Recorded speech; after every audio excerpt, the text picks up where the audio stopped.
እነዚህን ጉባኤዎች በሚመለከት አሁን ያለውን ቆይታና የደረስንበትን በአጠር ያለ መግለጫ ለመስጠት ነው። በቅድሚያ የተካሄደው ትናንት የተከናወነው የኢጣሊያ አፍሪካ ኮንፈረንስ ነው። የኢጣሊያ አፍሪካ ጉባኤ በስኬት ተጠናቋል። ይህም ጉባኤ ላይ እንግዲህ ከዚህ በፊትም በተደጋጋሚ እንደተባለው በአፍሪካ ሲካሄድ የመጀመሪያው ጉባኤ ነው። በአፍሪካ ደግሞ የመጀመሪያው ጉባኤ የተካሄደው በአዲስ አበባ ነው። ይህም የአዲስ አበባን የዲፕሎማሲ ማዕከልነት ቀጣይ ማሳያ ነው። የአፍሪካ ጣሊያን ጉባኤ ዋና ዓላማ በአፍሪካና በጣሊያን መካከል ያሉ ግንኙነቶችን ስትራቴጂያዊ በሆነ መልኩ ወደ አጋርነት ለማሳደግ የሚያስችሉ ዋና አቅጣጫዎች የተቀመጡበት ነው። የጣሊያን ጠቅላይ ሚኒስትር ጆርጂያ ሜሎኒ እንደገለጹት ፓርትነርሺፕ በዋነኝነት ሁለት አስተዋጽኦ ያላቸው አካላት በጋራ የሚቆሙበት ነው። ዛሬም በነበራቸው ንግግር አፍሪካ የመጻኢው ዓለም ላይ የተለየ ቦታ ያላት መሆኗን ብዙ ሪሶርስ ወጣት የሰው ኃይል እና የተማረ የሰው ኃይል ያላት ስለሆነች የተሻለ ቆይታና የተሻለ እድል ያላት መሆኑን አጽንኦት ሰጥተው ገልጸዋል። በዚህ ረገድ በስድስት ዋና ጉዳዮች ላይ ውይይቶች ተደርገዋል። የመጀመሪያው ጤና ነው። ጤና እንደሚታወቀው ሀገራችን ቅድመ መከላከል በሚል የጤና ዘርፎች ላይ ብዙ ስራዎችን እየሰራች ነው። እነዚህን ሪፎርሞች የበለጠ አጠናክሮ የሚያስችልበት ላይ ፓርትነርሺፕ ወይም የጋራ መግባባት ተደርሷል። ከዚህም በተጨማሪ ትምህርትና ስልጠናም በሀገራችን ትምህርት ለትውልድ በሚል ከቅድመ መደበኛ ጀምሮ በጣም በርካታ ስራዎችን እየሰራች ነው ያለችው። ከጣሊያን ጋር የሚኖሩት ትብብሮች ደግሞ ይሄንን የበለጠ በማጠናከር በትምህርትና ስልጠናም ጥሩ አስተዋጽኦ ይኖራል ብለን እናስባለን።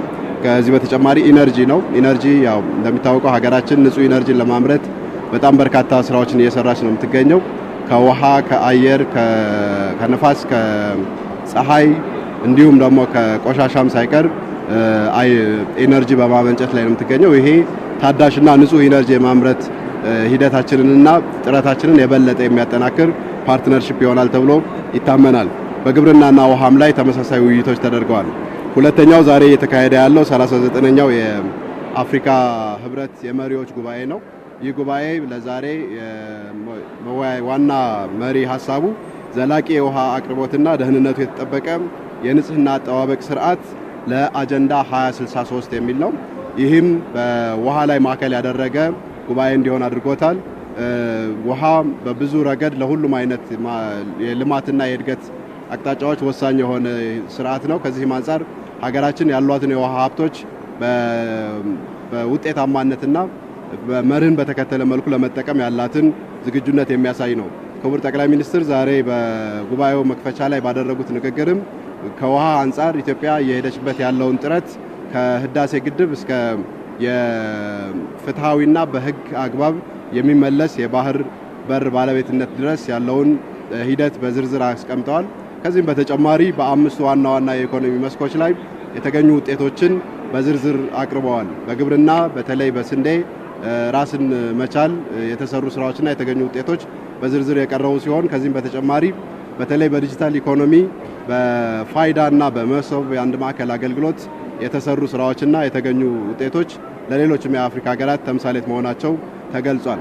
ከዚህም በተጨማሪ በሎጂስቲክስና በኮኔክቲቪቲ የኢትዮጵያ አየር መንገድ እስካሁን ያለውን ሞዴልነት ወይም አርአያነት ያለው ስራና በቀጣይም እየታቀደ ያለውን አዲሱን የአየር ማረፊያ በሚመለከት ንግግር በሚያቀርቡበት ጊዜ ታዳሚያን በሙሉ በከፍተኛ ሞራል እንዳጀቧቸው አይተናል ማለት ነው። ይህም የሚያሳየው ኢትዮጵያ በሁሉም ዘርፎች እየሰራቻቸው ያሉ ስራዎችን ለመሸጥና ለማስተዋወቅ ይሄ መድረክ ያለውን ትልቅ ፋይዳ ነው ማለት ነው። በዚህ መድረክ በርካታ ሁለት ንጉሳንን ጨምሮ በርካታ ርዕሰ ብሔሮች፣ ርዕሰ መንግስታት፣ ምክትሎች፣ የውጭ ጉዳይ ሚኒስቴሮች ተሳትፈዋል።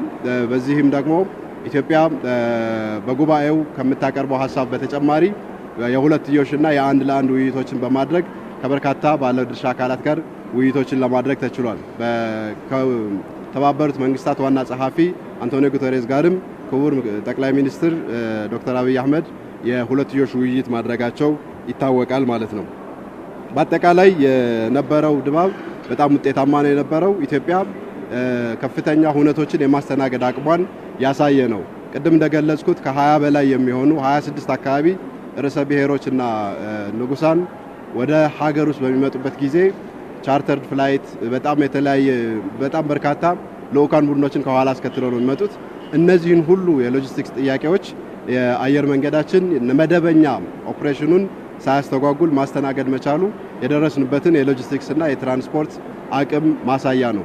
ከዚህም በተጨማሪ በነበረው መስተንግዶም ሁሉም ምስጋናቸውን አቅርበዋል ማለት ነው። ይህም ኢትዮጵያ ትላልቅ ሁነቶችን ለማዘጋጀት የፈጠረችው አቅምና ያላት ውጤታማነት ምን ያህል እያደገ እንደሆነ ማሳያ ነው። ጥያቄዎች ካሉ በዚህ ጉዳይ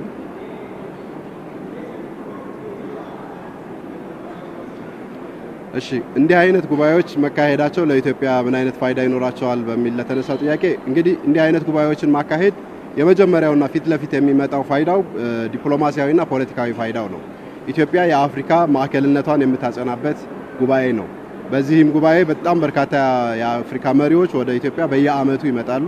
ይህም ዲፕሎማሲያችንን ለማጠናከር ትልቅ እድል ይሰጠናል። በየዓመቱ የሚሰሩና በየዓመቱ የምናቅዳቸው እቅዶች መነሻ ሀሳቦቻቸው፣ የፖሊሲ አቅጣጫዎቻቸውና መዳረሻዎቻቸውንም ለመግለጽና ለማሳየት ትልቅ እድል ይሰጣል። ከዲፕሎማሲ አንጻር ሌላው ትልቁ ፋይዳ በርካታ ሁለትዮሽ ውይይቶችን ለማድረግ ማስቻሉ ነው። ከሚመጡ ውጭ ጉዳይ ሚኒስቴሮች ጋር የውጭ ጉዳይ ሚኒስትራችን በርካታ የሁለትዮሽ ውይይቶችን አድርገዋል። ጠቅላይ ሚኒስትራችንም ከጣሊያኗ ጠቅላይ ሚኒስትር ጨምሮ ከሌሎች በርካታ አካላት ጋር ውይይቶች አድርገዋል ማለት ነው። እነዚህን ሁሉ ውይይቶች ለማድረግ ሀገራት ባህር አቋርጠው በጣም ብዙ ወጪ አድርገው የሚያደርጓቸውን እኛ ግን የአፍሪካ ህብረት መቀመጫ በመሆናችን ምክንያት የምናገኘው ልዩ እድል ነው ማለት ነው። ሶስተኛው ጥቅም ከኢንቨስትመንትና ከቱሪዝም ማስፋፋት አንጻር ያለውን ፋይዳ ማየት እንችላለን። ይሄም ደግሞ በጣም በርካታ ከ17000 አካባቢ ሰው ነው ይመጣል ተብሎ የሚጠበቀው። ይሄ ሁሉ ሰው ኢትዮጵያ ውስጥ በሚኖርበት ጊዜ በማረፊያ በመመገቢያና በመሳሰሉት ቦታዎች የሚኖረው የንግድ እንቅስቃሴ የኢኮኖሚ እንቅስቃሴ ለኢትዮጵያ ትልቅ ፋይዳ ያለው ነው ማለት ነው። ከዚህም በተጨማሪ ሀገራችን እየሰራቻቸው ያሉ ዋና ዋና ስራዎችን በማሳየት አዳዲስ የቱሪስት መዳረሻዎችን በማስጎብኘት በቀጣይም ወደ ኢትዮጵያ መተው ለመጎብኘት ተነሳሽነትና ፍላጎት እንዲያድርባቸው በማድረግ ትልቅ ፋይዳ ይኖረዋል። ከዚህም በተጨማሪ ያው እንደ አራተኛ ልናነሳ የምንችለው ኢትዮጵያ የምታገኘው የሚዲያ አቴንሽን ነው። ባለፈውም በመግለጫችን እንደገለጽነው ከ800 በላይ የሚሆኑ የሚዲያ ባለሙያዎች ኢትዮጵያ ውስጥ መተው ይሄንን ሁነት ለመዘገብ ቃል ገብተዋል ወይም መተው አመልክተዋል።